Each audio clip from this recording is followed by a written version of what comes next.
bit of a problem. All right, let's get going. You unveiled a bold economic plan this week, and let's run through your major proposals. Massive tax cuts, take the top corporate rate from 35% all the way down to 15%, to individual tax rates, 10% for the first $100,000 couples make, everything above that 25%, and big spending cuts from 24% of GDP down to 18%. Governor, what do you think that would do to the economy, and what do you think it would do to our national debt?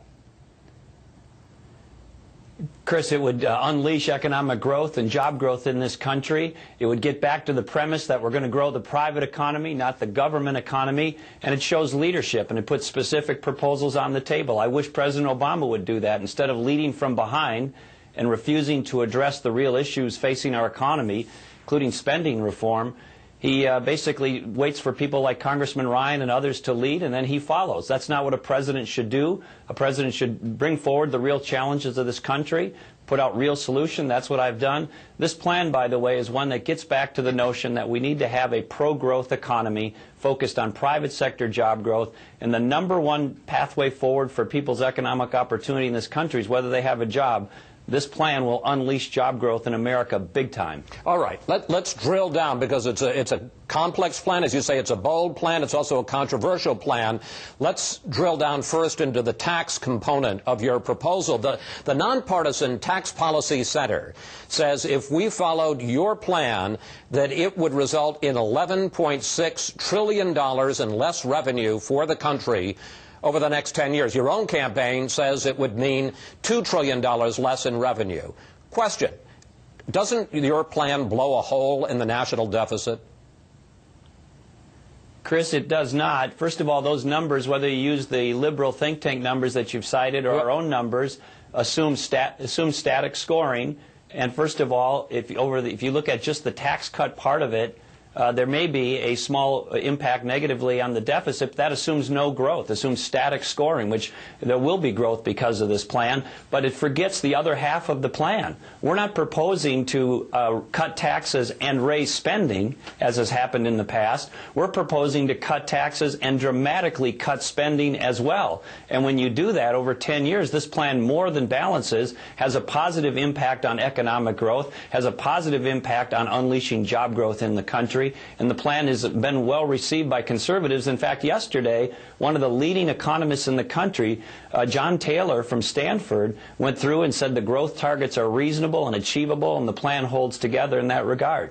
Well, let me just say that your campaign said that even with 5% growth, it still would result in $2 trillion less in revenue. But let me get to this question of growth. But Chris, on that point, that's only half the story. That's only if you use static scoring, and it's only if you don't count back I don't know what the static spending scoring cuts is. that we also make. It assumes 5% growth, sir. Yes, it does, but when we gave you those numbers, it also does, that part of it doesn't take into effect the impacts of the spending cuts. And when you do the spending cuts, it more than pays for that difference. All right. Well, let's go through the two other parts of the equation. And that first is the question of economic growth and your 5% number. You say you can pay for the tax cuts because the economy is going to grow by 5% over the next decade. Let's take a look at what you said in your speech. You know, the 5% growth target isn't some pie-in-the-sky number. We've done it before, and with the right policies, we can do it again.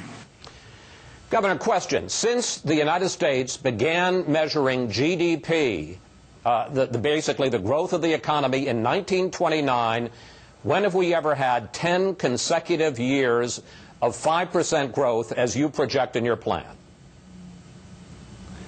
Well, this is an aspiration. It's a big goal, and it's a stretch goal. And by the way, I actually have a plan. Barack Obama doesn't have an economic plan. He just has a campaign plan. You can't find him on what he has to say on Social Security or Medicare or Medicaid. He has run out of ideas, and the ideas he does have on growing the economy are bad. We've tried it his way. It doesn't work. So is this aggressive and bold? Absolutely. But I don't buy into the declinist view and attitude of President Obama that we're going to settle for anemic growth or average growth, or that America is going to be a laggard. We're going to lead the world economically and in all other respects. We have achieved 5% growth twice in the recent history of this country, once under Reagan, once under Clinton. Now, was it sustained for 10 years in those circumstances? No, but keep in mind, in Reagan, in those early years, we didn't have 5% growth, we had 7% growth. So this idea that we can't do it in America, hogwash. I believe in the American people. I believe if you unleash the private economy in this country, we can do this. Now, we've also made it such that if the numbers don't hit 5%, they're a little lower than that, the plan still works. So I don't buy this defeatist, declinist, Obama attitude that America should just accept its place as an anemic laggard. That's not America. That's not the America I grew up in. That's not the America I want to live in the future. Governor, that's why we need a new president. Is it declinist to doubt the 5% number, or is it just a realist to doubt the 5% number? You talk about the fact that for a few years in the 80s and a few years in the 90s that we did have average 5% growth or close to it. It was 4 point something. But the fact is, the difference is in both of those occasions that was coming directly out of a recession, not after a year into a weak recovery. And actually, in both of those cases, it came after a tax increase, not a tax cut. But Chris, as I said, even if, and this is an aspirational goal, and I think it's an achievable goal, and John Taylor says it's an achievable goal, others think it's a good plan. Of course, the conservatives like the plan, President Obama and the liberals don't. That's predictable. But the point here is, first of all, it's achievable, sir, and even if it's a little less than 5%. There are a lot of conservatives who doubt the number, and if you don't get your 5% growth, which you now say is just aspirational, then it means an even bigger deficit. Chris, I want to make sure you hear this point. The plan balances over 10 years. And when you talk about the $2 trillion of tax cuts, that's before you factor in the impacts of the spending cuts. And when you factor those in, it not only pays for itself at 5%, it pays for itself at 4%. So please understand, this is not what happened in the past where you cut taxes and then raise spending. This is cutting taxes and cutting spending. Okay, and when you look at it from that perspective, I take your point, sir, and let's get now into the spending component of this. You say that you want to take government spending from 24% of GDP, where it is now, all the way down to 18%. According to the Wall Street Journal, that would mean $1 trillion a year in annual spending cuts. Where are you going to get $1 trillion a year? Well, Chris, they're spending $3.5 trillion in federal outlays currently, and they're taking in $2.2 trillion. Recently, President Obama spent about $800 billion in surplus, and then he refuses to reform entitlement payments now or over the course of the next 10 years or beyond. So one of the things he could have done to address the deficit, by the way, when he ran for president, when in fact he became president in March of 2009, he said, I'll cut the deficit in half during my first term. That was President Obama's words. So add that to the list of big promises he made to the country and broke them all. And then he went and spent ourselves into oblivion. So the stimulus bill by itself was... But Governor, I'm trying to find out how you're going to make these massive cuts. In your speech, you talked about something called the Google test. Let's take a look at what you said. If you can find a service or a good available on Google or the Internet, then the federal government probably doesn't need to be providing that good or service. Governor, you mentioned government programs like Amtrak, like the printing office, like the Postal Service, and you say you can find those on Google, so the government shouldn't be providing them. But here's the problem with that, sir. Amtrak cost taxpayers $1.5 billion this year. The printing office, $137 million. The Postal Service is not funded by taxpayers. It's not funded by the Treasury. So the question remains, where are you going to find hundreds of billions, if not $1 trillion a year in spending cuts? Be specific. Yeah, I will. In fact, I put specifics on the table, the most specific plans of any candidate in this race, including the President of the United States, who's quote-unquote leading from behind. So here's what I've said. We need to reform the entitlement programs when you look at total federal outlays. So for the next generation coming up, if not the people on the program, not the people near retirement, we're going to have to gradually raise the retirement age for people entering the workforce, the next generation, over time. We'll give them fair warning, but that'll help Social Security. We're also going to have to means test part of Social Security. Security, Chris. So if you're wealthy, you're not going to get, under my plan, the cost of living adjustment in the future. But if you're middle income or lower middle income, you will. As to Medicaid, which is another huge part of the federal budget, the state-federal program for health care for the poor, we're going to shut off the autopilot feature, force Congress to appropriate the amount of money they can afford each year on that program, and then block grant the whole thing to the states and slow down the growth. In fact, try to hold the spending in that area as flat as possible going forward. In Medicare, we'll have a specific Medicare proposal out in the next few months. We've already begun to talk about it. It will include choices that people will have, including staying in the current Medicare program, but will begin to incentivize people's health care choices and selections based on higher quality care and more efficient care. Let me just follow up on that. We'll also begin to pay providers. Let me just follow up on that, if I can. Pay providers, if I can, with you, Governor, sure, about Medicare, because you talk about the idea, first of all, that it's not going to affect anybody who's close to retirement. In the case of Paul Ryan, he's talking about 10 years from now, so any of those changes aren't going to affect the budget for the next 10 years. You're talking about balancing the budget. If you're going to cut hundreds of billions of dollars in Medicare now, in the next 10 years, that means that seniors who currently are enjoying Medicare are going to have to do without. What kinds of programs, what kinds of sacrifices will seniors have to make in Medicare under President Pawlenty? Well, keep in mind, President Obama's plan in Obamacare already cuts Medicare to the tune of about $500 billion and has some government board decide what part of Medicare is going to get whacked. So he's already got scheduled under Obamacare $500 billion of Medicare cuts. But under our Medicare proposal, you'll see features that will have providers, hospitals, doctors, clinics, and the like, no longer just get paid for volumes of procedures, but will look to the private sector and the medical profession to define results and start to pay people not just for how many procedures they perform, but whether people are getting healthier, whether they're getting better. We'll also incentivize, to the extent we're going to have the government involved in this program, we're going to incentivize people to make good choices as to where they get their care and what care they get so that they go to higher quality care, more efficient care, and that'll help as well. And we've done these reforms, or reforms like it in Minnesota, and they work. Well, let me talk to you about that, because one of the reasons that your economic plan has come under such scrutiny is because of your record as governor of Minnesota, which you and I have wrestled with a couple of times already. Let's try it again. You say that you balance the budget without raising taxes. But this week we checked with the head of the Minnesota Taxpayers Association, who said that you left your successor with a $5 billion deficit. Well, Chris, that's simply not true. I was governor for 8 years in Minnesota, and it's not accurate to say that at any time during I was governor, or even now in Minnesota, that there's a deficit in this regard. The budget has to be balanced under the Minnesota Constitution every 2 years.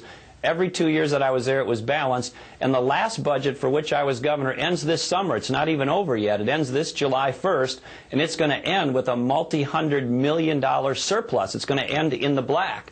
Now, what people are referring to in Minnesota is the bureaucracy projects then a budget for the next 2 years based on hypothetical spending increases.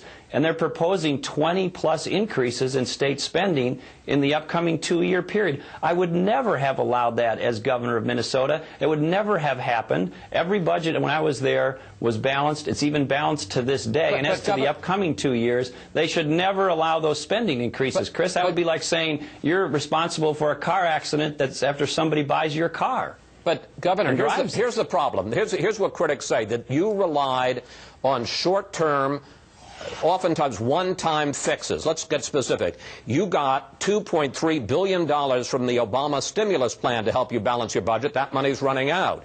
You got $4 billion because you delayed paying local school districts, money that is still owed to those local school districts. And because you held up state aid, they say local property taxes shot up. The year that you came into office, Minnesota landowners paid $5.1 billion in property taxes. The year you left, they paid more than $8 billion, Governor.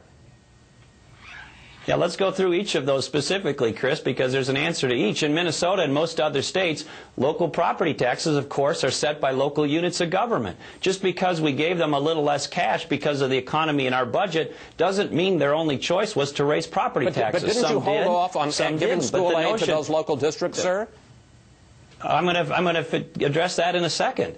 But the idea that local property taxes, we force them to go up or we raise them, that's simply not true. That's a local decision. They can decide either to cut spending or raise taxes. But that's not something the state did. Because you, well, wasn't part of that, sir, because the state wasn't giving the localities the state aid you were supposed to for schools.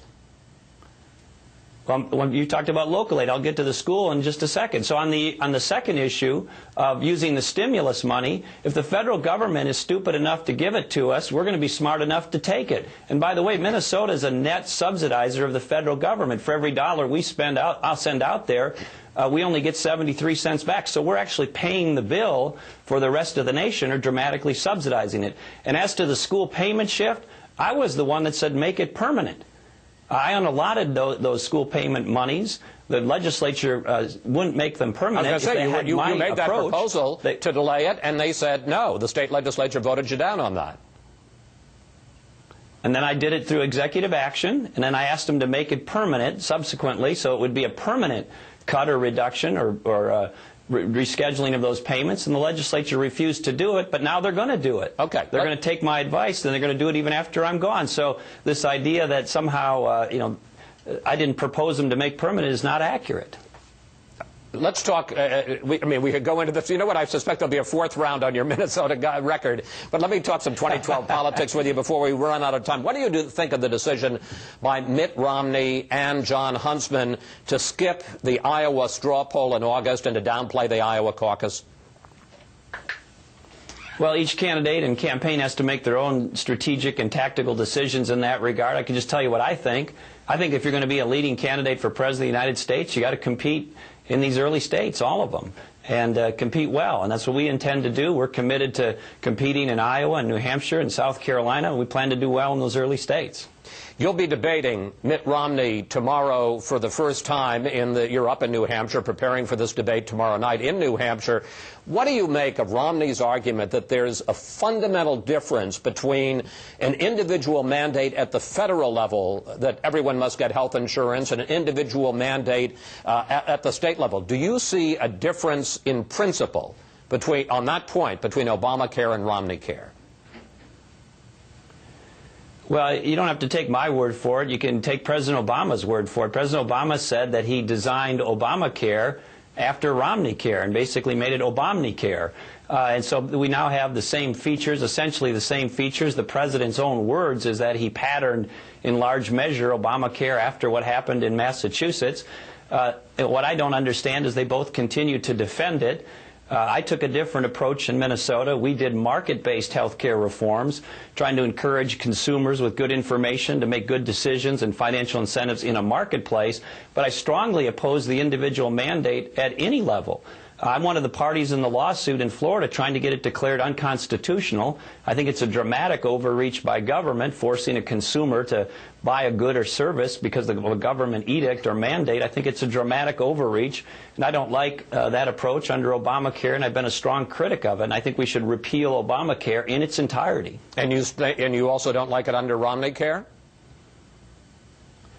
You know, I was asked to consider the individual mandate when I was governor on several occasions, and I rejected it every time. And so, you know, we looked at all the health care options in Minnesota, studied it. I had study groups. I said, study everything that you want. But when push came to shove and they made the recommendations to go with the individual mandate at the state level, I strongly rejected it in Minnesota. Let me ask you about that, because you say, and I'm sure you're going to be asked about this on the campaign trail, you say the individual mandate is unconstitutional, and it's quite right. You are one of the people trying to have it declared invalid and thrown out as part of Obamacare in the federal lawsuit. Why then, in 2006, did you say that you thought mandated health care is potentially helpful? And I want to put the quote up on the screen. Here's what you said in 2006. If you're going to require insurance, and I think that is a worthy goal and one that we're intrigued by, and I think at least open to, how then do you enable people to access the insurance? You say worthy goal, intrigued by, open to. It sure doesn't sound then like you thought it was unconstitutional. Yeah, I can't see that clip, but if it's the right one that the DNC's been circulating, Chris, if you read the whole speech and look at the rest of the speech, you'll see in that very same speech I said I didn't think the individual mandate was a good idea. And in fact, later after that speech and before that speech, when various study commissions in Minnesota officially and formally recommended the individual mandate, including, by the way, one of my own study commissions, I rejected that recommendation formally. Okay, a couple of final questions. You dismissed the fact that you are lagging in a lot of these early polls as the fact that you lack name recognition as compared to some of the other candidates like Mitt Romney, who of course ran in 2008. But in the last 6 weeks, businessman Herman Cain has passed you not only in national polls, but even, and we're putting it up here, a poll in Iowa where he's now at 15% and you're at 10%. How do you explain that, sir? Well, I just started my campaign for president a few weeks ago, Chris, and we're making good progress in early states. We like our position. We think we're going to do well. There's going to be a lot of bouncing around in these polls, but as you know, they're not good predictors of who's going to actually win. If they were, we'd have President Hillary Clinton or President Rudy Giuliani. We like our momentum. We're picking up a good head of steam. Just this week, by the way, we got Newt Gingrich's former national campaign chair, the great former governor of Georgia, Sonny Perdue, to join us. Congressman Joe Wilson in South Carolina endorsed our campaign. We've got additional leaders coming on board. The person who is likely going to be the chair of Mitch Daniels' possible presidential campaign, Al Hubbard's come on board as our policy chair. We're in here in New Hampshire this weekend getting good momentum. And I'm the one candidate in this race, Chris, who can do this. Unite the whole Republican Party, not just excite or appeal to one chunk of it, and then actually go on and win not just the nomination, but the election. And so I think when Republicans and conservatives look at the real challenge ahead of us, which is staying true to our values, but also winning the election and beating Barack Obama, I'm the one candidate in the race who can do that. Well, let me just ask you about that finally, sir, because the knock on you is, only in politics would this be a problem, is that you're too nice, you're too bland, and that Republicans want somebody who can take the fight to Barack Obama. Bill O'Reilly talked about this on Friday night in his typical understated fashion. Here it is. He's got to get a little Trump in him. He can't be going out. He has, look, Haagen-Dazs can put his picture on vanilla. Do we get that? Are we all hearing that? The guy's invisible. Too vanilla, invisible. How do you plead, Governor? Did did Bill O'Reilly use the word vanilla? He did. Is he playing the race card on me? I don't think so, sir. I think he was talking about the taste, not the color. All right. Well, look, I'm not running for comedian-in-chief or entertainer-in-chief. If people want that, they should go to the ballpark or Broadway play or a Las Vegas show. We got a country that's in serious trouble. It is sinking. We need people who are serious, thoughtful, seasoned leaders who are willing to address the real challenges with real specific solutions and have a record of getting it done.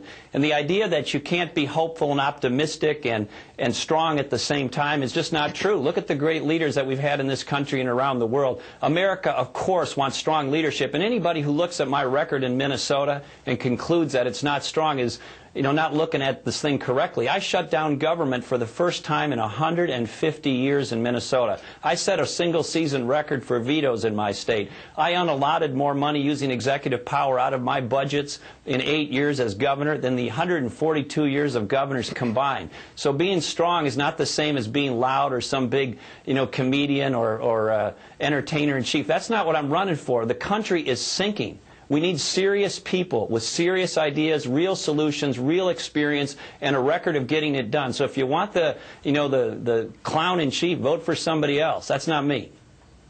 Governor Pawlenty, we want to thank you so much for coming in, and we really appreciate your allowing us to drill down into your plan and get your answers to it. We'll see you on the campaign trail, sir. All right, Chris. Thanks a lot.